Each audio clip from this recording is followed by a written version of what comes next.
नमस्कार साथियों, smart scholars YouTube channel में आपका स्वागत है। आज हम लोग संविधान के अंतर्गत ऐसे टॉपिक पर चर्चा करने वाले हैं जहां से किसी भी परीक्षा में एक प्रश्न अवश्य पूछा जाता है। आज का हमारा टॉपिक है संविधान की प्रारूप समिति का गठन। इस टॉपिक में हम यह जानेंगे कि संविधान प्रारूप समिति का गठन कैसे होता है और कब होता है तथा इसके जो अध्यक्ष डॉक्टर भीमराव अंबेडकर बनाए गए थे और इसके अन्य कौन कौन से सदस्य थे तथा प्रारूप समिति का जो गठन किया गया था इसका मुख्य कार्य क्या था। साथ ही यह भी जानेंगे कि प्रारूप समिति ने जो संविधान का प्रारूप तैयार किया था उसमें कुल कितने अनुच्छेद थे और कितनी अनुसूचियां थी और इसे संविधान सभा के पटल पर कब रखा गया, इसको बिंदुवार हम लोग चर्चा करने वाले हैं।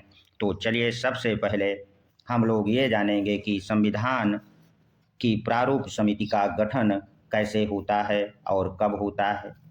जैसा कि पहले ही हम चर्चा कर चुके हैं कि 13 दिसंबर 1946 को जब पंडित जवाहरलाल नेहरू ने संविधान सभा के समक्ष संविधान का उद्देश्य प्रस्ताव प्रस्तुत किया था, तो इस उद्देश्य प्रस्ताव को संविधान सभा ने 22 जनवरी 1946 को स्वीकृति प्रदान कर दी थी।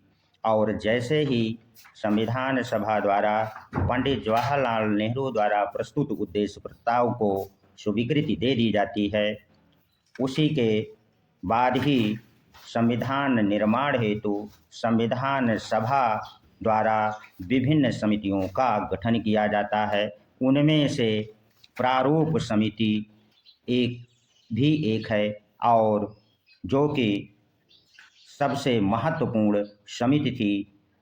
चलिए अब हम लोग ये जानेंगे कि जो प्रारूप समिति का गठन होता है डॉक्टर भीमराव अंबेडकर के नेतृत्व में, इसका गठन कब होता है। तो इसका जो गठन होता है वह 29 अगस्त 1947 को। यदि आप नोट्स बुक बना रहे हैं तो इस डेट को हेडलाइन कर लीजिए। हो सकता है कि आपके टीजीटी पीजीटी परीक्षा में यहाँ से प्रश्न पूछ लें तो आपका उत्तर गलत ना होने पाए।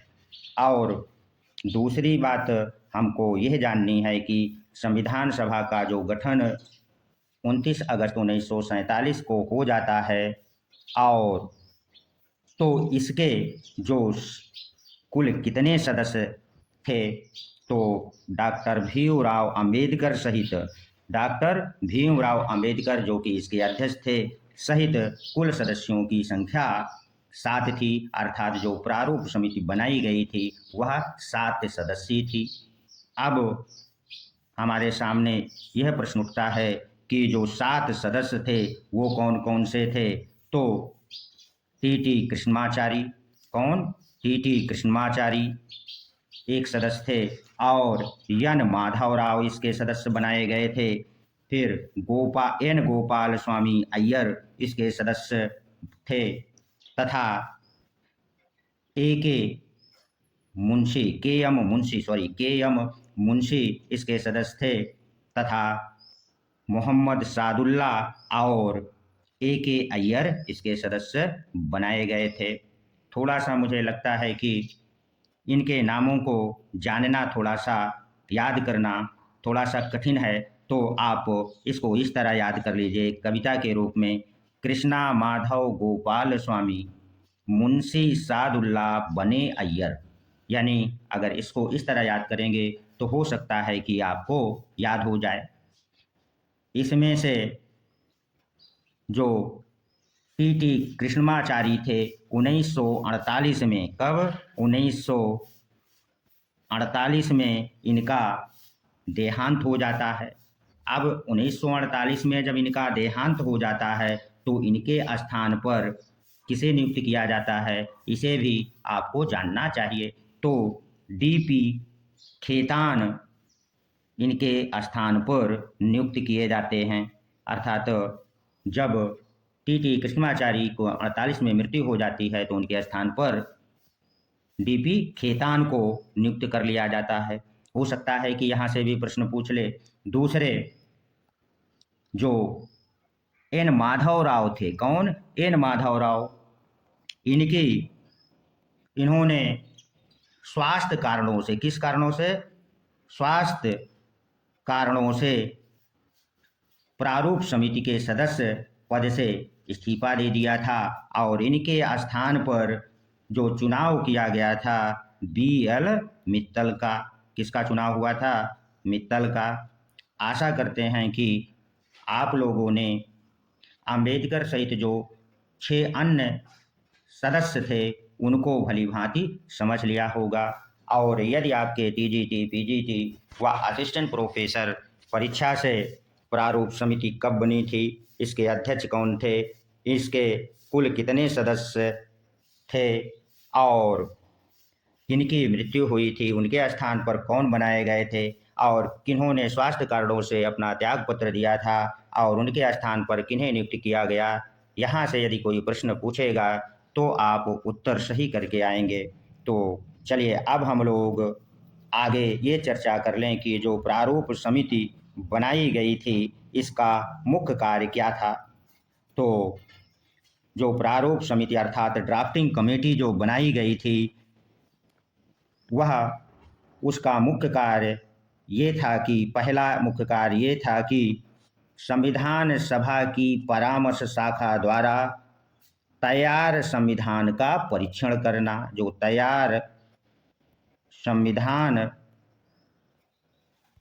का ये लोग क्या करते थे? परीक्षण या मूल्यांकन करते थे। दूसरा, संविधान का प्रारूप तैयार कर विचार विमर्श के लिए संविधान सभा के समक्ष प्रस्तुत करना था। अर्थात इसके 2 कार्य मुख्य थे। संविधान सभा की परामर्श शाखा द्वारा तैयार संविधान सभा का परीक्षण करना तथा संविधान का प्रारूप तैयार कर विचार विमर्श के लिए संविधान सभा के समक्ष प्रस्तुत करना। आशा करते हैं कि संविधान सभा की प्रारूप समिति के कार्यों को आप लोगों ने समझ लिया होगा।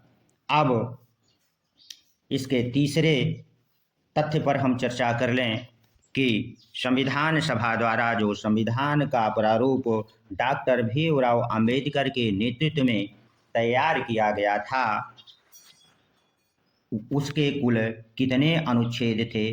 तो जो डॉक्टर भीमराव अंबेडकर की देखरेख में संविधान का प्रारूप तैयार किया गया था उसमें कुल 315 अनुच्छेद थे और 8 अनुसूचियां थीं।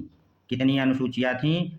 8 अनुसूचियां और 315 अनुच्छेद थे। इसे अपनी नोट्स बुक में अवश्य नोट कर लें। हो सकता है कि आपसे पूछ ही ले कि संविधान सभा द्वारा जो संविधान का प्रारूप तैयार किया गया था उसमें कुल कितने अनुच्छेद और अनुसूचियां थी। अब दूसरा प्रश्न ये बनता है कि जो प्रारूप समिति द्वारा संविधान का प्रारूप तैयार किया गया था वह संविधान सभा के पटल पर कब रखा गया। तो इसे भी जान लें। 21 फरवरी कब? 21 फरवरी 1948 को इस संविधान के प्रारूप को संविधान के पटल पर रखा गया और 26 अक्टूबर कब? 26 अक्टूबर को 26 अक्टूबर 1948 को संविधान सभा के प्रत्येक सदस्य को इसकी प्रतियां उपलब्ध कराई गई थीं और इसके बाद जो इस संविधान सभा के द्वारा जो प्रारूप संविधान का प्रस्तुत किया गया था उस पर द्वितीय वाचन के तहत विस्तृत चर्चा की गई और प्रत्येक खंड व प्रत्येक अनुच्छेद पर विस्तृत चर्चा के उपरांत जो हमारा विभिन्न संशोधनों के बाद संविधान तैयार हुआ उसमें कुल 300 कितना 395 अनुच्छेद और 22 भाग तथा 8 अनुसूचियां थी। आशा करते हैं कि आप लोगों ने डॉक्टर भीमराव अंबेडकर की अध्यक्षता में जो प्रारूप समिति का गठन किया गया था, उसके उसका गठन कब हुआ था, समिति के क्या कार्य थे, प्रारूप समिति द्वारा जो संविधान तैयार किया गया था उसके कुल कितने अनुच्छेद और कितनी अनुसूचियां थी, और कब प्रारूप समिति द्वारा संविधान का प्रारूप तैयार किया गया था और कब संविधान सभा के पटल पर रखा गया, और इसकी जो प्रतियां हैं प्रत्येक सदस्य को कब उपलब्ध कराई गईं, इसका आप लोगों ने विस्तृत अवलोकन कर लिया होगा। और आशा करते हैं कि यहाँ से यदि कोई प्रश्न आपसे पूछा जाएगा तो आपका गलत नहीं होगा। चलिए, यदि यह वीडियो आपको अच्छा लगा हो तो इसे सब्सक्राइब कर दें और अन्य छात्रों को शेयर कर दें, ताकि ऐसे विद्यार्थी जो टीजीटी, पीजीटी व असिस्टेंट प्रोफेसर की परीक्षा की तैयारी कर रहे हैं, उन्हें अधिक से अधिक इसका लाभ हो सके। धन्यवाद, मिलते हैं अगले वीडियो में।